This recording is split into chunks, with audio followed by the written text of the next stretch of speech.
Good evening, Professor Brotherton. This is Diana Castaneda, your students under History 1301. Today, I also have with me one of my siblings. Leslie, please introduce yourself. Hello, I am Leslie Castaneda. And Professor Brotherton, before we get started, I do want to share with you that both of us have our notes with us in terms of the article. Leslie, please show Professor Brotherton that you have the article with you. And also notice that as I turn over this screen that we have already started the timer for our 30-minute session, and then I myself also have the article notes with us as we conduct our conversation in terms of the sexual abuse of Black men. Now, in reading this article, I would like to share with you, Leslie, that it was very interesting to me because although I knew and understood that for years and centuries our minority men and minority women, such as Black men and Black women, have been abused in terms of physical abuse or abuse in many other areas. But in reading this article, in my perspective, it was something that was very deepful because I didn't realize the severity of everything that they've had gone through. And so reading this article has brought me so many awareness in terms of what they actually had to go through in terms of pain, in terms of not being just ridiculed in front of people, but also being dehumanized by their own personal bodies. And so I know that you obviously based on this assignment, you are helped me in reading this article. Let's move in and talking about the case of Elizabeth Amwood. As you remember, Ms. Amwood was a person who was raped. She was a free Black woman who was raped by another Black man. Obviously, it all instigated and it all it was all under the action of Mr. John Pettigrew and also another white male who obviously orchestrated the whole act of another man raping her, and then in addition to them as well violating her. What are your thoughts about that in terms of that type of sexual abuse? Well, I couldn't agree with you more. Referring back to what you said towards the beginning, this article did bring a lot of awareness. And what they mentioned in this article is that till this day, it's not very much talked about how Black slaves were treated, especially sexually abused in that aspect. And so if you go back and think about our time going through school and our journey, we learn about these things, but we don't go into depth whenever it comes to this aspect. And it says it's a very sensitive area, especially when when we're learning about slavery. That too, and I mean, if you think about it, to be as a young student and to be exposed to something like this is it's harsh content, and so yes, it's expressed here in this article that even back then it wasn't mentioned. And what was your question about? So in terms of we come to learn through this article that there was various types of sexual abuse. Mm-hmm. At the beginning of the article, it did talk about how it wasn't necessarily men being raped or men being abused verbally. It was also physically, and how they lost their value in masculinity. Mm-hmm. In terms of being used mm-hmm. as a man to rape another person from an order or an act of their slave owner. And so if you recall, that was at the beginning of the article. And so moving into the next section, and I can totally relate in terms of, when you're going in school and even now in society, we do understand that slavery did take place, and we understand that our people were servants, were used for labor, were used, they were mistreated, they were killed, but no one really necessarily focused in the area of sexual abuse. So we know that there were cases where women were sexually abused themselves, but in terms of the rates of men and how they witnessed and went through that, it's something that I'm sure both of us now have been, it's been an eye opener to both of us, and it is a very sensitive and very sensitive and harsh topic, but yet I feel that it also needs to be learned through our society, because we come to understand more the inequalities and brutal abuse that they also faced during not just, you know, 1 century, it from many years ago, even from, you know, the Spanish slave system too. Remember, it talked about how it wasn't just, you know, in the United States of America. Slavery has been something that's been going on through other countries as well. And so obviously this is something that you know, I really do have appreciated learning about this article, because it has brought so many things. And I do want to refer back to your question. I just remembered what I was going to say in regards to Elizabeth Amwood and her situation. Where I was going with that was that she was a free Black woman, and of course she was raped. But if you look somewhere, I'm not sure what page that was, she was able to take it upon the court. Correct. What was his name? To I forget his name. Whoever was convicted for raping her. So that just goes to show that she did have some sort of protection under the law. And as we spoke before this recording, that her as a free woman, yes, she was protected. However, Black enslaved men were not. And that was something big that I got out of this article as well. That may have been another reason why it was probably a challenge for these victims, the Black men, to come out and talk about it, because they knew that they weren't protected, not just by the law, but they didn't have any other people to support them, you know, and also too, going back to the same context, thinking about how we've always have known that it was very common for women to be raped, but in terms of men, obviously many of them didn't want to freely express what they went through, or unless they were a witness and they came to learn about a man being preyed on from their owner or their master, either male or female. And so if you yes. compare it to today, like today and day, I mean, obviously it's still going to be a big challenge for those who are victims, but I think it's become very easy for them to come forth, because they just know that they do have that strength, maybe not with their community or wherever they live or work, but it's very common now, and it's easier. It makes it easier compared to back then, in the 18th, 19th century, when they literally had no support from anybody. Correct. So compared to the women that were free, whether Black or white, it was easier for them. Although it was common, of course, right? It was still easier for them to speak on it. Think about also too, like how they've been stereotyped over time in terms of like their bodies for men. For example, I think they were preyed on the most too because of their physical status and the way they looked. And obviously, the females, the white females, they were seduced by how they looked and how they thinking back to their strength.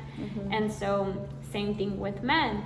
In terms of homosexuality, we also come to learn through the article that it wasn't just the white masters or the white owners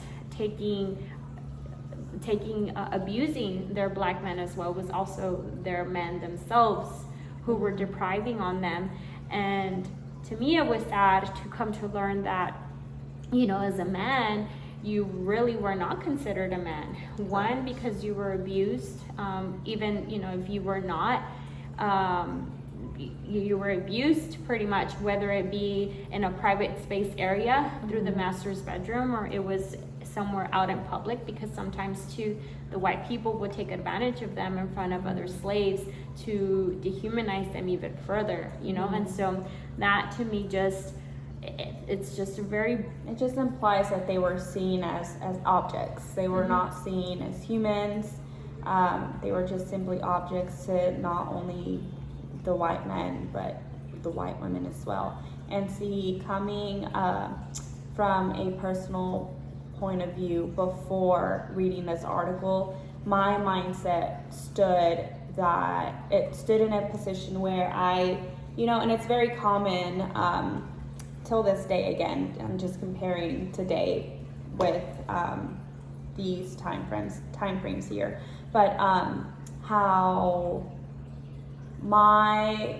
I just thought that, you know, it was the power of these white masters, you know, that just took over all of this, because they just knew. And it wasn't so much about I don't know how to come around that, but just kind of wanting to say that because they knew they held that power, they knew that they could take advantage of that. And again, going back to the laws, there wasn't any law to protect them or to hold those masters accountable for that, because essentially these black slaves were their property. I mean, they bought them, they sold them off, and, you know, vice versa. So it was easier for them to do whatever they wanted, essentially. And, you know, I guess white women took that as an influence as well, and they felt it was only right. Because those were the examples that they lived. And comparing to also like the justice system too, think about the case where, you know, the black men who were accused of raping other women, right? Do you remember the part about how they were punished? Yes. And so to me, like, that severe punishment, to compare, obviously it's still a gruesome act, but think about like punishments before to a black man to the punishments now as well to people who go to prison for the same crimes. Obviously the punishment was brutal because they were either burned, their parts were cut off, they were hanged. And also keeping in mind that who knows if these crimes or acts were framed by their same own masters, who probably ordered them to either rape the black woman or rape the white woman as well. Because keeping in mind that their masters, you know, they ordered them to do malicious acts, not because of their own desire, not because of the black men's desirable or, you know, being intentional about it. It was more so less coming from the masters, which leads back to your comment to where they were literally just pushed to do things. Yeah. You know, I mean, in fact, there was a section in this article where it mentioned exactly what you're saying. There was an example where a man, which it kept saying it was an unnamed man, slave man, to be specific.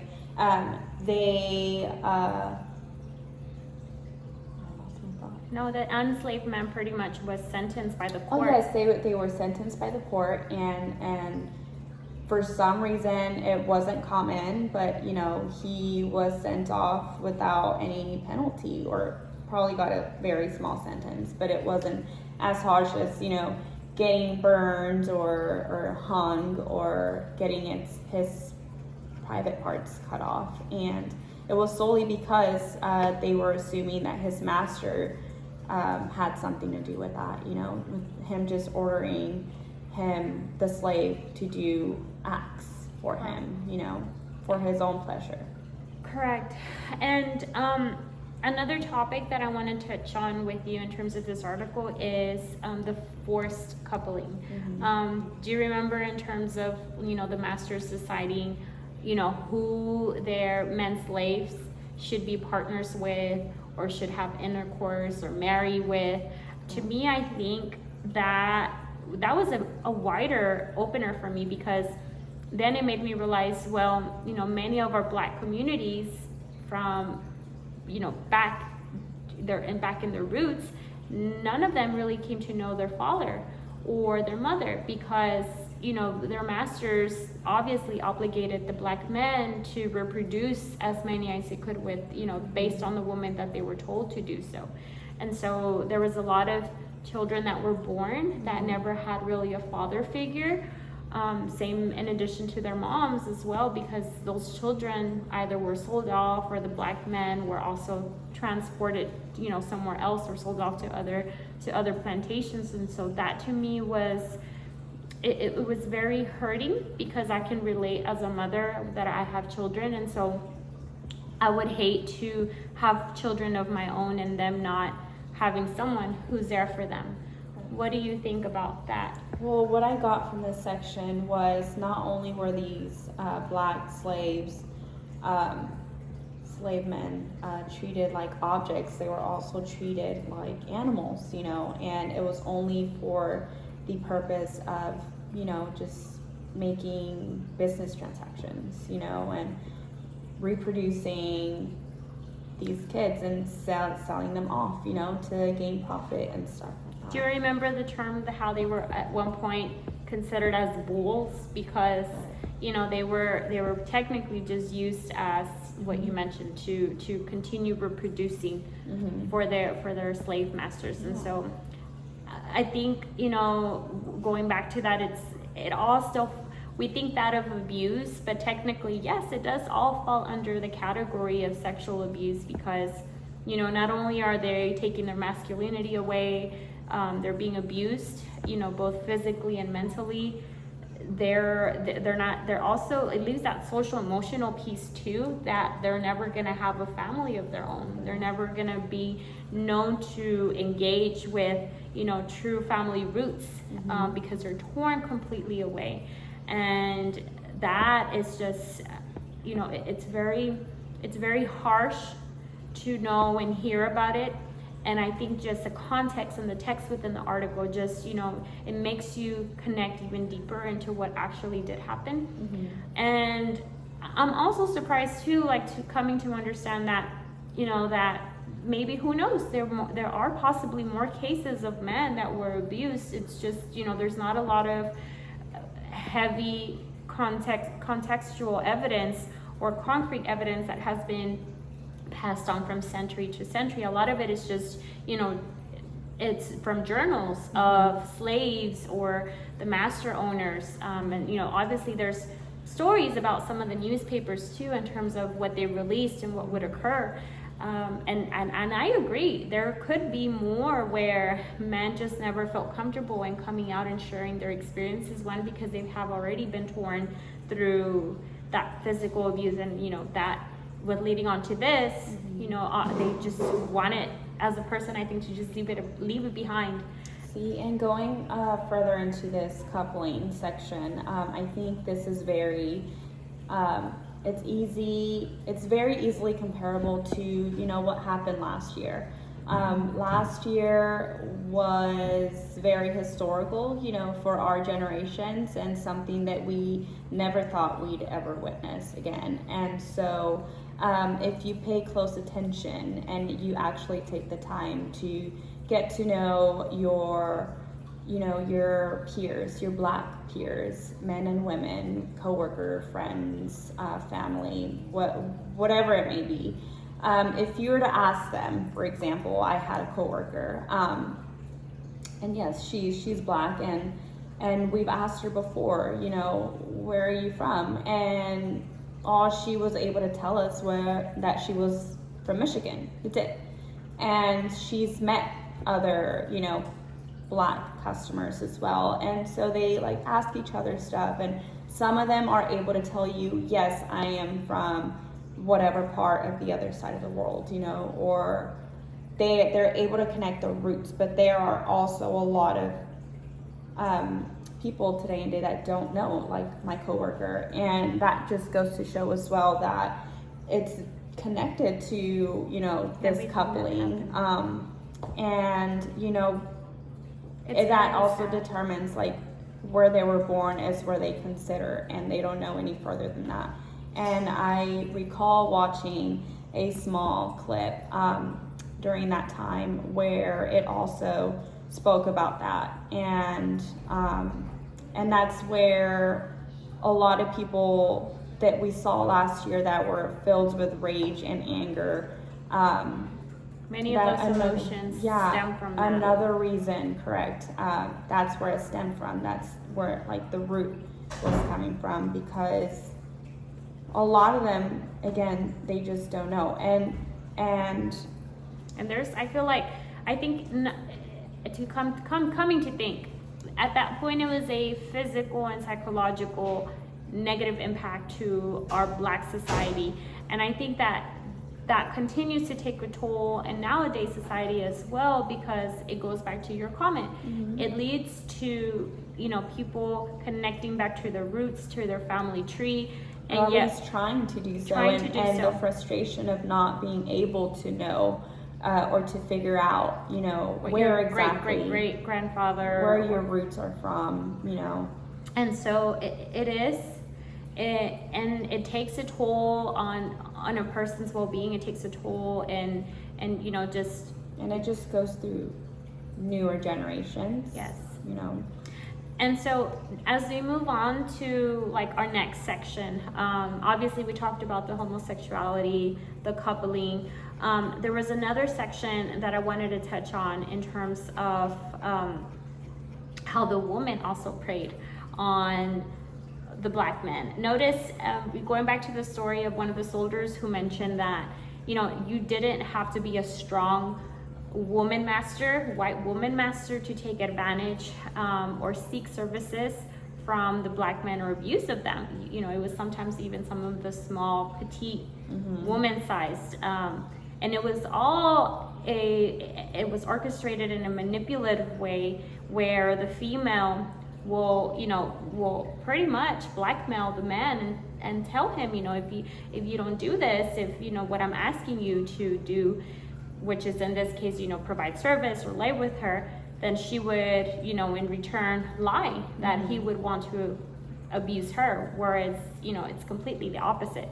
So I think to me that's just it's ironic. It's crazy to the fact to think that that malicious act wasn't just done with our white male population, but also our female population. And I think things through the 19th century, and I think, you know, towards later in the 19th century, we come to learn and understand that, you know, we came to know more that this was coming and occur because many of the white females were bearing children that were from the Black society. And so that to me was like, you know, that easily gave it out to where it wasn't just Mel doing those actions. It was actually, you didn't need any further evidence. You could tell, you know, by their offspring, and I find it very ironic as well, that it wasn't always, you know,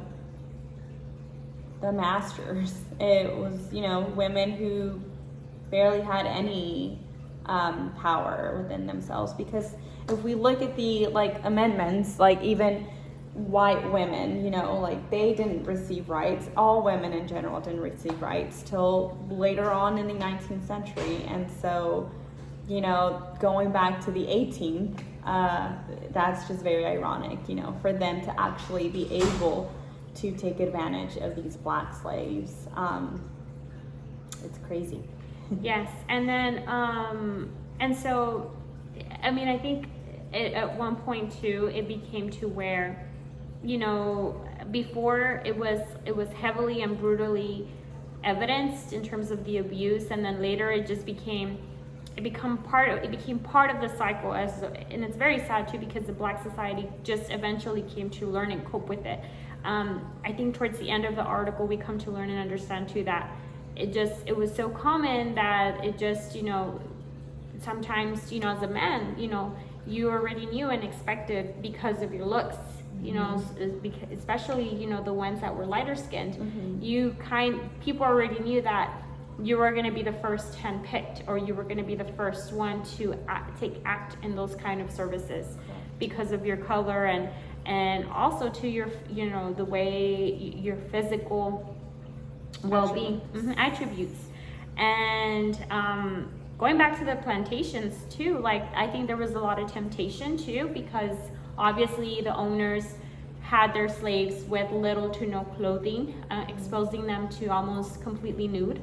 And so I think you made a comment too that in terms of, you know. Yes, I was going to say, and it says it on the article as well, which I thought before, I was like, maybe it'd be a little bit too explicit to say this, but no, it says it on the article, so that kind of gives me the right of way to say it. But yes, I feel like at that time, it was truly a substitution to porn, to pornography. And so, you know, as times evolve, you know, there has been newer substitutions and, you know, more efficient ways to, you know, create pornography. But I can only help but to compare this to plain pornography back then, you know. I mean, people had nothing better to do besides, you know, being masters. I think some of them, and I think there was a degree and an extent too, because yes, I do feel like this was part of a substitution in terms of what now would be called pornography. I feel though that many of them took a lot of advantage in terms of their power. Of course. As you know, as we already know, that it wasn't, it later did not become just pornography. Correct. It became something that just abuse in general. And I'm not saying that, you know, it's to compare it, you know, it's just, it, like you said, it's a component. It's a component. It's a very, you know, fair amount. It was a big component for them, and like I said, they and had their nothing, desire, and their desire, and nothing better to do. You know, all these temptations were all around. Like it said on the article, it was a daily thing, a daily abuse for these people, and you know, just gave them the freedom to take advantage. And I think also too, in terms of the people, our black community, you know, our black slaves from these times, I think I myself would never bear to or come to understand what it would feel like. Like I would never be able to relate to the amount of pain that they suffered and went through. And I feel that through this article and my key, you know, and our takeaway, because I know that we're almost wrapping in time. We're down a little less than 3 minutes, but in terms of just in our takeaway, for me, I just, going back to that, I just feel that I wouldn't come to realize everything that they bared in pain in terms of their suffering. For years, families were torn apart. For years, they were abused, and it's very harsh to just will, as a human, accept that it took that long for us to fully free our people. And it was very emotional. It was very emotional as I was reading. Like, you know, I'm sure you shared the same experience where some of these, you know, experiences and stories, true cases. Couple of paragraphs, I was like, you know, this is crazy. Yes. That we have to, you know, read an article about this, but it only helped us better understand, and, you know, just further learn about, you know, these situations, and also being able to be careful, you know, today as well, because times are sensitive till this day. And I feel like to now, I feel like many people are still being exploited, perhaps not the same way, in a different manner perhaps. And I think that's where, you know, we have to really push harder in terms of, you know, when do we actually create actions to avoid those inequalities. Perhaps they're not the same as in previous years, perhaps they're less less exposed, obviously, or in a different way or manner. But I feel that, you know, thankfully through this article, we came to understand not just what happened in the past, but also, you know, just continue to raising awareness as to how, you know, things have evolved over time, and how we should push for our society not to shift back to that direction, because just overall how we can do better, you know. I agree. Well, I want to thank you, Leslie Castaneda, for taking the time to participate in today's interview. Thank you, Professor Brotherton, for taking the time to review this content. Again, my name is Diana Castaneda. I am one of your students for History 1301. I appreciate you.